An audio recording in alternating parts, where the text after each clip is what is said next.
Assalamu alaikum. In this video, I will discuss about the GI tract hormones.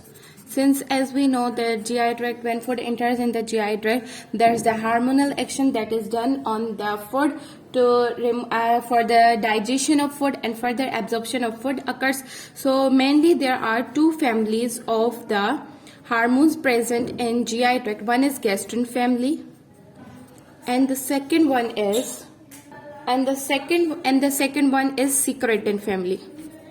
If we talk about what are the hormones that are included in this gastrin family, that is gastrin and CCK, that is cholecystokinin. And in secretin, the hormones that are included in it are for secretin, then glucagon, then VIP, that is vasoactive intestinal peptide, then GIP, that is gastrointestinal gastroinhibitory peptide, which is also known as glucose. I think it's what I just forget the name of full form of GIP. Yeah, its name is glucose dependent insulinotropic peptide. And these hormones are included in this secretin family. Now the best thing of this gastrin family is that these both hormones can act on the same receptors. These hormones have same type of shape, I can say, so they can act on same receptors. Like the receptor for gastrin is called CCKB, whereas receptor for CCK, that is cholecystokinin, is called CCKA. Since their shape is same, so this hormone can act on this receptor and this one can act on this receptor. But the reason is that why in stomach CCK does not act, the reason is that gastric is strictly secreted in stomach, whereas the CCK is secreted in the small intestine. So it cannot travel via the duodenum, enters into the stomach to act on this receptor because of location of these hormones are different, so they cannot act. So you can remember gastrin is secreted, act on the receptor, that is CCKB, whereas cholecystokinin can act on the receptor, that is CCKA. Now let's discuss about the gastrin.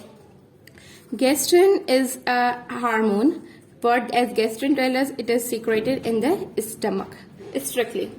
From which part of stomach it is secreted? If I say this one, as we know that a stomach is consist of fundus, okay, F, then there is huge body, then there is antrum, I show it via A, and then there is a start of pyloric, then pyloric sphincter is there between the duodenum and the stomach. So this antrum part, from the antrum part, it has G cells.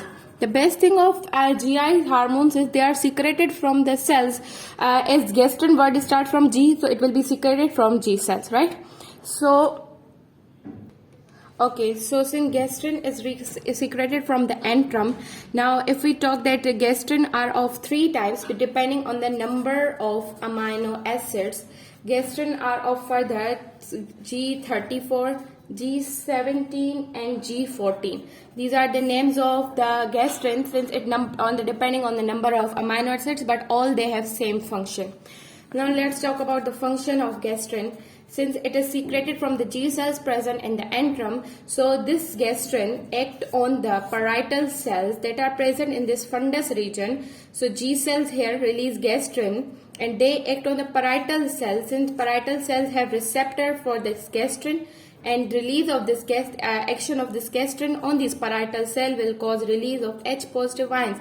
So as a result of which when H positive ions combine with chlorine, so it results the formation of hydrochloric acid, that is HCl, that is secreted in the stomach, normally for the digestion of food. So gastrin is responsible for the secretion of HCl. How it act on the receptor present on the parietal cells for the release of HCl. So gastrin is responsible for HCl secretion, and gastrin has also trophic effect.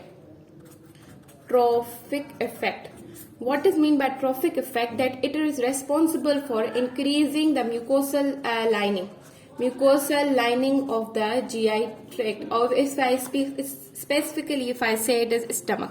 So it is responsible for increasing the mucosal lining of the stomach. Since the HCl will become, when it is secreted continuously, it will affect, it is damage that mucosal lining. So gastrin, what it does, it has trophic action, that it increase or stimulate the growth, I can say growth of mucosal lining.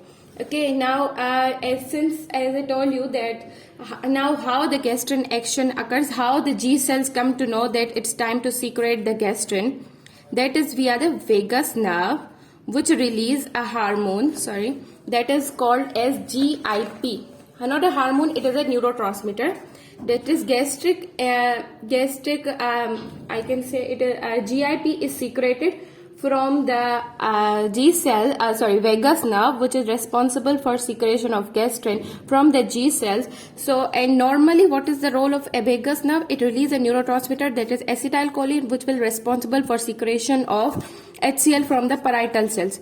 You know that when vagus nerve release acetylcholine, and acetylcholine has three type of receptors. One of them is one for the gastrin, as I discussed earlier, and the second one is for the action of the acetylcholine. So when acetylcholine is released, it acts on parietal cells and responsible for HCl secretion.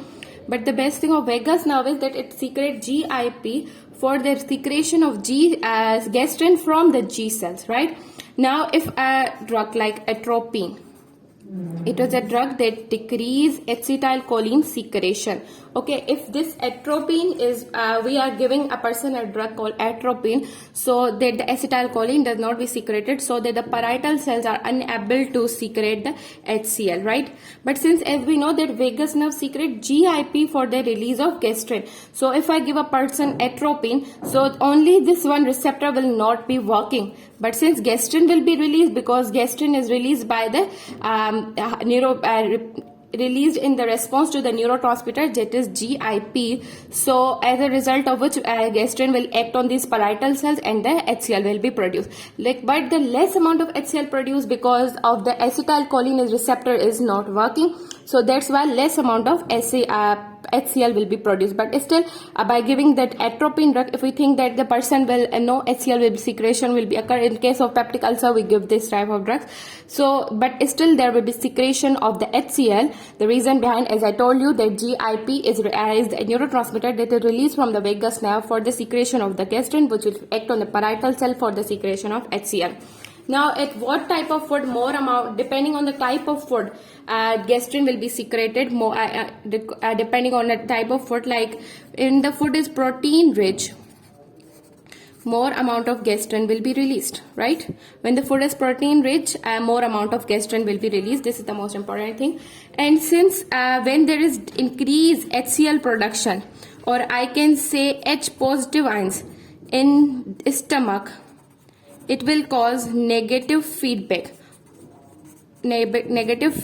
on stomach, on gastric G cells, and as a result decreased gastrin secretion will be there. Since gastrin is responsible for secretion of HCl from the parietal cells, but since it when there is increased amount of HCl in the stomach, it will have negative feedback on the G cells, so that there should be decreased gastrin amount in the stomach, because as the environment has already become acidic. Now one more thing that so we can say H positive ions inhibit gastrin secretion, right? Okay, and how another stimulator for gastrin is distension of stomach. When there is food of stomach, let me complete. Okay, when there is food in the stomach, so it is a result of which the size of the stomach will increase. There will be distension. As a result, it will act as a stimulus for the G cells to release gastrin, because it shows that the food is present in the stomach. So more amount of acid is required for the digestion of that food. And one more, as I told you, protein rich diet is we can say protein rich diet, or we can say amino acids. If I talk what type of specifically amino acids, that are phenylalanine and tryptophan. If they are the diet, that food we take that has rich amount of phenylalanine or tryptophan, it will cause increase in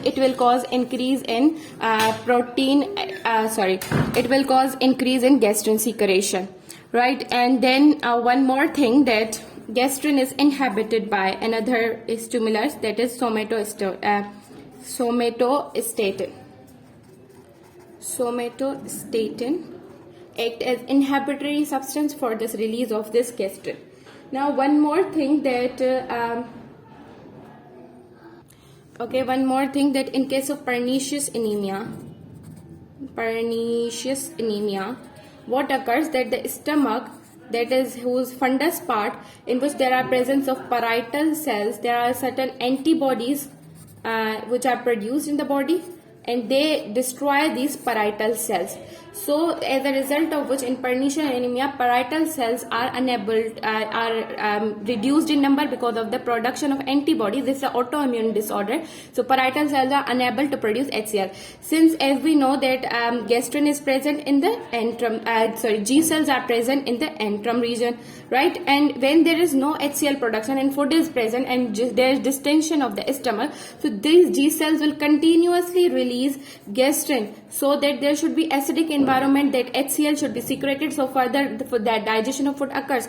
So since there is a lack of the parietal cells, no HCl secretion will be there, so there will be no inhibitory effect on the G cells to really since there is H positive ions, lack of H positive ions in the stomach, so there will be no negative feedback. And as we know that when there is no negative feedback, we can say that the substrate like the hair is the gastrin, which is responsible for release of HCl, right? I can say right that gastrin is responsible for release of HCl, and this increased HCl amount have negative feedback on this. But since there is no HCl released in the pernicious anemia, this gastrin will continuously try to act on the parietal cells to increase this HCl secretion. So we can say that in case of pernicious anemia, what will be there? There will be gastric G cells hyperplasia. G cells hyperplasia. What is mean by that? Since their G cells will continuously produce gastrin, so that the HCl should be produced. So this will continuously, since the G cells will be continuously working more, there will be more workload on them. So as a result, more amount of G cells will be present. So this lead to G cell hyperplasia. So in pernicious anemia, we can say that person have G cell hyperplasia because this gastrin continuously wants that the HCl should be secreted. But since parietal cells lack this HCl, because since the parietal cells are absent because of the antibodies, so HCl will not be secreted. So this lead to hyperplasia of the G cells.